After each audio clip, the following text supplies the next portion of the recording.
पाटलिपुत्र राजधानी मतलब पटना।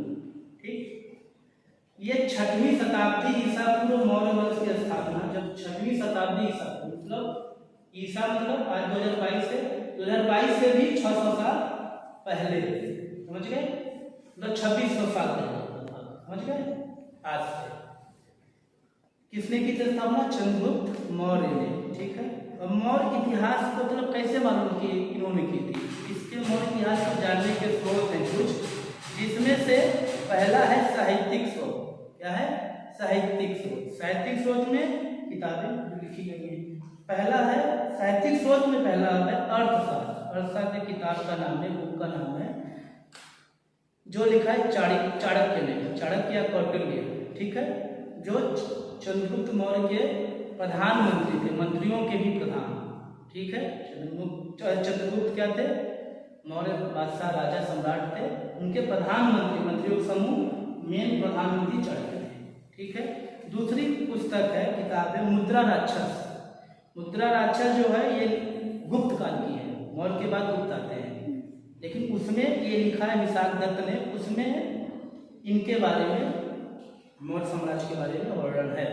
तीसरी पुस्तक है इंडिका। ये सभी पुस्तक आपके एग्जाम में आने वाले हैं, आते हैं, आए हैं किसी भी एग्जाम में, जहाँ भी इतिहास होगा, जीएस होगा।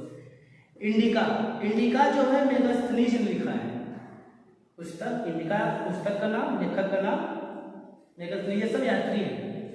ये सेल्यूकस निकेटर का दूत था, सेल्यूकस निकेटर का दूत था, जो चंद्रगुप्त मौर्य के दरबार में आया था भ्रमण पे। उसके बाद अपना जो भ्रमण के समय उसका जो हुआ, जो उसने समझा, अनुभव किया, वो पुस्तक के रूप में इंडिका में लिखा है। इसके बाद साहित्यिक स्रोत में ये था पहला ये किताब। उसके बाद बौद्ध साहित्य, बौद्ध है साहित्य, बौद्ध धर्म से जो जुड़े साहित्य हैं, उसमें एक जातक कथा थी, उसमें बौद्ध साहित्य में भाग है जातक कथा।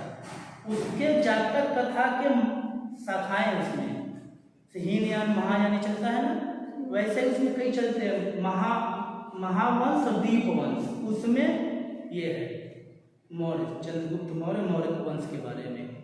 किसमें? जातक कथा के अंदर, और उसके जातक कथा पुस्तक टाइप में श्रृंखला है, उसमें जो शाखा है बौद्ध धर्म की, कई शाखाओं में बट गई बाद में, वो है महावंश और दीपवंश। इनके में यह वर्णन है। और ये जो महावंश दीपवंश है, ये भारत से बौद्ध धर्म कैसे पहुंचा, कहाँ बौद्ध धर्म कैसे श्रीलंका पहुंचा, इसका वर्णन है।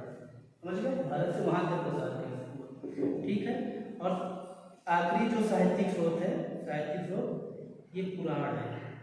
ठीक है, पुराण, इसके बारे में आगे डिस्कस करेंगे। उसके बाद दूसरा साहित्यिक स्रोत का दूसरा स्रोत है पुरातात्विक स्रोत। कौन सा? पुरातात्विक। पुरातात्विक स्रोत में पहला जो है अशोक के शिलालेख। ठीक है, अशोक के शिलालेख। देखो शिलालेख मतलब पत्थरों पे लिखे हुए लेख। एक पत्थर पे जैसे ऐसे लिखा हुआ, किसी दीवार पे या किसी फर्श पे पत्थर पे लिखा है, कोई वैसे है, तो इसको बोलते हैं शिलालेख। लेकिन कोई स्तंभ है, कोई स्तंभ है, स्तंभ का सेंस समझ रहे हो? स्तंभ की कोई ऐसे बना हुआ है कॉलम, उस पे कुछ लिखा हुआ है, तो इसे स्तंभ शिलालेख बोलते हैं। शिलालेख ये भी है, लेकिन ये स्तंभ शिलालेख। और कोई वैसे नॉर्मल दीवार पे जमीन पे ऐसे लिखा है, बोलते हैं शिलालेख। तो अशोक के शिलालेख को सबसे पहले व्याख्या जो किया था जेम्स प्रिंसेप ने किया था। इस भाषा पढ़ के उसकी व्याख्या करें, क्या लिखा है, क्या मतलब है। किसने किया था? जेम्स प्रिंसेप ने। इसमें कुछ जो शिलालेख उसके नाम बता दे रहा हूँ, उसके बारे में बहुत डिटेल। पहला शिलालेख जो मुख्य है, शिलालेख बहुत सैकड़ों, मुख्य रूप से जो आपके एग्जाम के पर्पज से, तो कलिंग शिलालेख। कलिंग शिलालेख जो है ये युद्ध के बाद का नई शासन प्रणाली का वर्णन है। कलिंग शिलालेख। अब कलिंग है कहाँ? कलिंग आज के दौली या तोसाली है, जगन्नाथपुरी जो है, पुरी जगन्नाथपुरी जो जगन्नाथ यात्रा निकलता है, रथ यात्रा, उस जिले में उड़ीसा में है। गांव का नाम दौली या तोसाली है, जिला पुरी जगन्नाथपुरी है, और प्रदेश का नाम उड़ीसा। ठीक, वहाँ के मुख्यमंत्री कौन उड़ीसा के? तो नवीन पटनायक, अशोक गहलोत राजस्थान के। नवीन पटनायक के बीजेपी बीजू जनता दल के अध्यक्ष, बीजू जनता दल के प्रमुख नेता। वहाँ पे लगभग 15 या 20 साल से वहाँ मुख्यमंत्री हो गए। ठीक है। अगला जो ये कलीम वाला जो था, एक जगह और मिला है। कलीम किसी जैसे दौलत वसाली पूरी में है, एक जगह और मिला, वैसे ही सेम बनवाया है। तो एक दो जगह बना सकते हैं ना, वो है जौनगढ़ में। जौनगढ़ जगह का नाम है, गनसम जिला है उड़ीसा में, बगल में ही गनसम जिला, जौनगढ़ उड़ीसा। आगे है अगला शिलालेख भाबरू बैरू शिलालेख। भाबरू बैरू शिलालेख, इसकी खासियत ये है कि अशोक का बौद्ध धर्म में कैसे परिवर्तन हुएगा।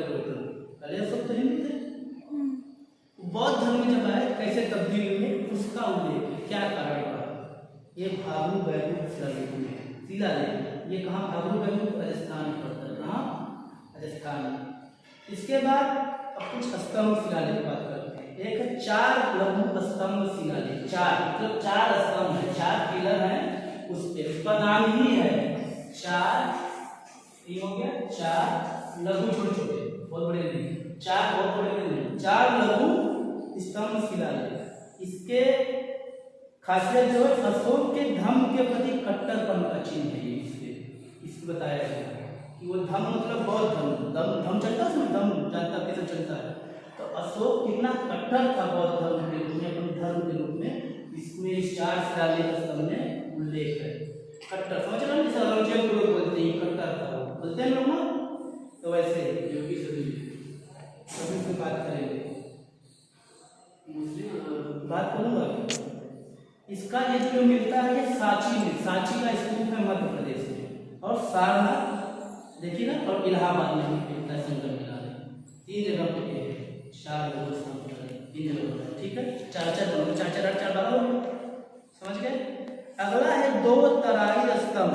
2 तराई स्तंभ, इसका जो खासियत है इसमें क्या है, अशोक का बौद्ध धर्म के प्रति आदर, तो बौद्ध धर्म के प्रति उसके मन में जो प्रेम आया उसके बारे में। वहाँ तब्दील हुआ, चेंज होना, ट्रांजिशन होना अलग चीज है, और किसी के प्रति प्रेम, किसी धर्म के प्रति हम लगाव होना, ये इस शिलालेख पे है। ये जो है लुम्बिनी नेपाल में, कहाँ पे है, लुम्बिनी नेपाल, जहाँ पे भगवान गौतम बुद्ध का जन्म हुआ था, लुम्बिनी नेपाल। और इनका मृत्यु कहाँ हुआ था, उसी नगर में, हमारे उत्तर प्रदेश में। ठीक है, जहाँ लेटी हुई प्रतिमा है इसकी, गौतम बुद्ध की, शयन मुद्रा में। ठीक है।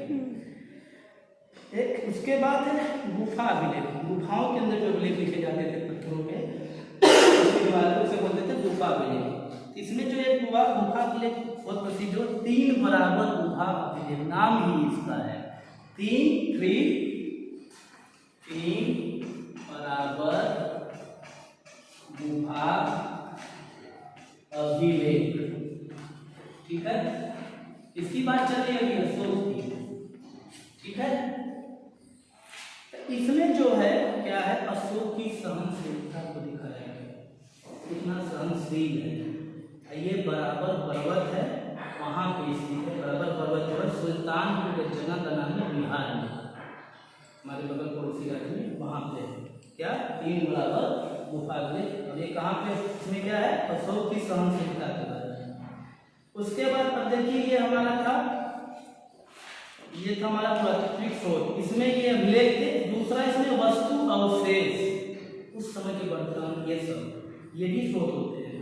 वस्तु अवशेष में पालिश बर्तन, पालिश किए हुए बर्तन, नॉर्मल पालिश चमक के साथ वैसे बर्तन मिले थे जगहों से, वो और चांदी और तांबे के सिक्के, जिसमें मौर्य के बारे में, अशोक के बारे में जानकारी है। ठीक है, उसको खुलवाया जाता था। अब हम पढ़ेंगे कि मौर्य साम्राज्य में मुख्य रूप से कौन कौन से राजा हुए, उनके बारे में। ठीक है, ठीक है। मौर्य साम्राज्य में सबसे फाउंडर कौन था मौर्य साम्राज्य का, चंद्रगुप्त मौर्य राजा। वो अलग बात है कि चाणक्य की वजह से बने, उनकी संस्थापक को नहीं बोला जाता है, चंद्रगुप्त मौर्य। उनका शासनकाल कब से कब तक रहा, 323 से 298 ईसा। चंद्रगुप्त मौर्य का शासनकाल, चंद्रगुप्त मौर्य का शासनकाल 328 से 328 है जी, 323 से 298 ईसा पूर्व, मतलब 2022 इसमें जोड़ देंगे, समझ गए? 2022 2322 कितना 45 हो गया, आज से 2345 साल है, समझ गए? पीछे चलता है। चंद्रगुप्त मौर्य का शासन था 327 में राजा बने, 298 में या तो मृत्यु हो गई या तो फिर सिंहासन पर कोई और आ गया। दूसरे राजा की बात बने बिंदुसार। कौन? बिंदुसार। बिंदुसार का जो शासनकाल था, बिंदुसार ये था बिंदुसार का शासनकाल 300 से 272 ईसा पूर्व। 300 से 272 ईसा पूर्व, ठीक है। बिंदुसार का एक उपनाम था अमित्रघात। बिंदुसार को क्या कहा जाता था? अमित्रघात। ये क्वेश्चन बहुत इंपॉर्टेंट है। अमित्रघात इसका हो गया अमित्रघात। आगे है इसके बाद कौन राजा बना? ये चंद्रगुप्त मौर्य, बिंदुसार। इसके बाद बात करते हैं तीसरे नंबर पर आए अशोक। कौन आया तीसरा? अशोक का महान बोलते हैं, अशोक महान, the great emperor of India. Ashoka बोलते हैं। अशोक का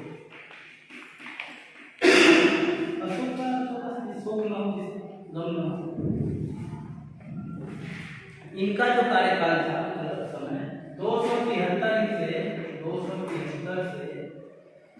236 तक हुआ। 236 तक। अशोक का उपनाम एक था देवानाम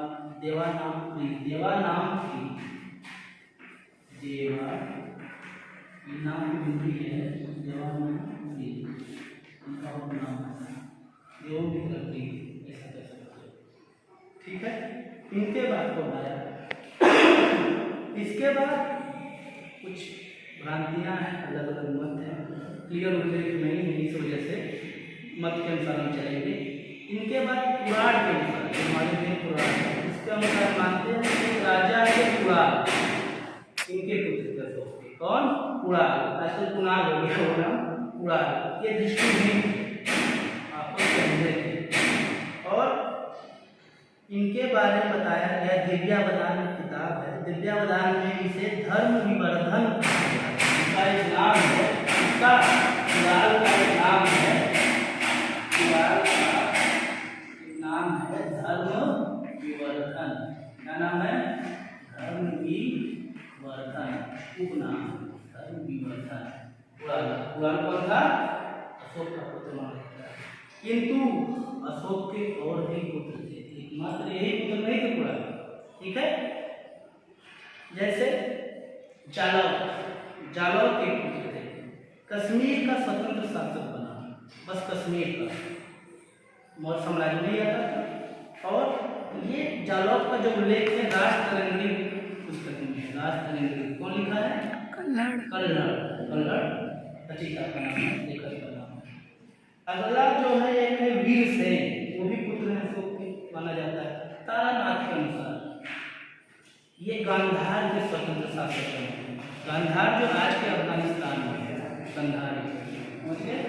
गांधार है जय होने वाला है भारत सरकार ने आतंकवादियों को लेकर अफगानिस्तान जब वहाँ जहाँ तालिबान से समझ गया एरोप्लेन हाईजैक करके आतंकवादियों को ले गए थे। सब आतंकवादियों को नहीं, आदमियों पैसेंजर को एरोप्लेन ले गए, सब गांधार में खड़ा किए।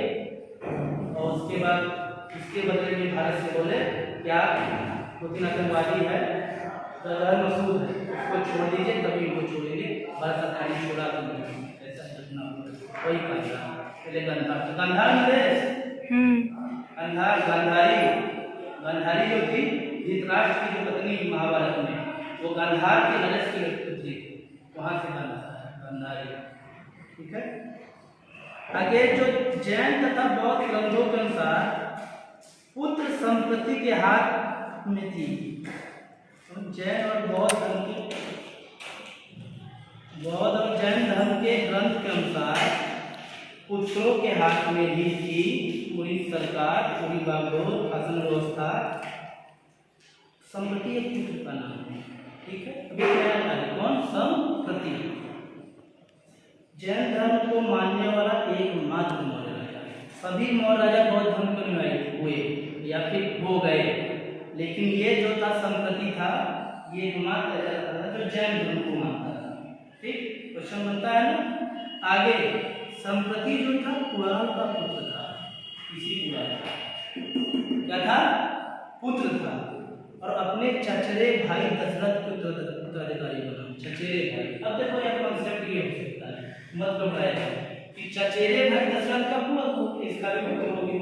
ऐसे संप्रति कहने का मतलब हो सकता है कि दो भाई, जैसे मैं हूँ तो मैं अपने पिता का भी लड़का हूँ, ठीक है, और बड़े पापा का भी लड़का ही हूँ, चाचा का भी लड़का ही हूँ।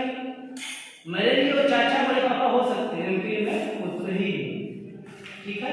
भाई का लड़का है बलवती, लेकिन पुत्र कह सकते हैं ना, ये कॉन्सेप्ट है। पुराणों तथा नागार्जुनी की पहाड़ियों की गुफाओं में शिलालेख के अनुसार दशरथ कुणाल का पुत्र था। दशरथ कौन था? कुणाल का पुत्र था। संप्रति भी दशरथ किसके पुत्र थे? कुणाल के। अलग अलग उनकी था। नागार्जुन पहाड़ी में और पुराणों में की गुफाओं में जो शिलालेख उसमें उल्लेख है कि दशरथ महाराजा राम वाले दशरथ नहीं, दूसरे दशरथ थे, कुणाल का पुत्र था। उपरोक्त प्रमाणों से यह जितना बताएं हम, यह मत प्रस्तुत किया गया कि मगध साम्राज्य दो भागों में बट गया। इसके बाद अशोक के बाद दो भागों में बट गया, बंटवारा हो गया, जिसमें दशरथ का अधिकार जो था, दशरथ पूर्वी भाग में, भारत के साम्राज्य था उसके पूर्वी भाग में, और संप्रति का अधिकार पश्चिमी भाग में, ठीक है। आगे विष्णु पुराण तथा गार्गी संहिता। विष्णु पुराण कितने पुराण होते हैं? 18 पुराण है तो मत्स्य पुराण, स्कंद पुराण, गरुड़ पुराण, जो विष्णु पुराण, तो वही विष्णु पुराण तथा गार्गी संहिता के अनुसार संप्रति तथा दशरथ के बाद मुख्य मौर्य शासक विष्णु पुराण तथा गार्गी संहिता के अनुसार संप्रति और किसके? दशरथ के बाद मुख्य मौर्य शासक शालीसुख बना। शालीसुख कौन था? शालीसुख, ठीक है। पुराणों के साथ ही हर्षचरित में, हर्षचरित क्या है? पुस्तक है हर्षवर्धन की। हर्षचरित में भी मगध का अंतिम सम्राट, अंतिम आखिरी में सब कहानी के बाद आखिरी कौन? अंतिम सम्राट बृहद्रथ को माना जाता है। कौन? बृहद्रथ। ये क्वेश्चन आता है, कुछ क्वेश्चन है, ताकि जो बताया वो हो सकता है सिविल या पीसीएस लेवल का है, ये क्वेश्चन अंतिम पहला मुख्य सब में आता है। एक पालक क्वेश्चन से बृहद्रथ अंतिम राजा किसके अनुसार? हर्षचरित में लिखा है। बृहद्रथ की हत्या सेनापति पुष्यमित्र ने कर दिया था। बृहद्रथ जो अंतिम राजा थे, अंतिम शासक थे मौर्य साम्राज्य के, इनकी हत्या किसने किया? पुष्यमती। पुष्यमती कौन? पुष्यमित्र। पुष्यमित्र कौन था? इन्हीं के, बृहद्रथ की सेना, मौर्य साम्राज्य की सेना में सेनापति था, सेना का प्रमुख सेनापति था, और इसने बृहद्रथ की हत्या कर दी और स्वयं सिंहासन पर बैठ गया और पुष्यमती वंश का, पुष्यमित्र वंश का स्थापना की। ठीक है, आज की कक्षा में इतना ही होगा। धन्यवाद।